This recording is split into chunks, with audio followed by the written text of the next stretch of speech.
కాపలా కుక్కలాగుంటా అని చెప్పిన. అంటే ఈ కుక్కలు పాడవాడు అడ్డమైన కుక్కలన్నీ మా దగ్గరనే దాపరమైన ఈ కుక్కలు. కుక్క పాడవాడు ఈ కుక్క ఎక్కడ వాయిన ఈ కుక్క ఎవరిదిరో ఈ కుక్క ఎవరయ్యా కుక్క వచ్చిందండ్రి. నేను కాపలా కుక్కలాగుంటా అని చెప్పిన.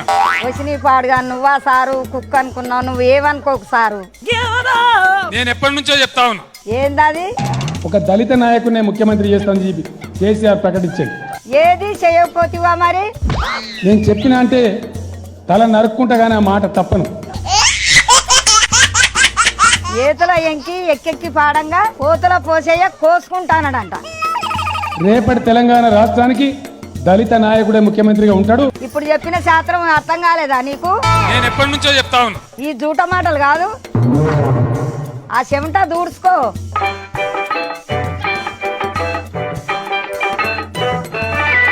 అబద్ధం చెప్పినప్పుడు చెమటలు గట్టినే వస్తాయి.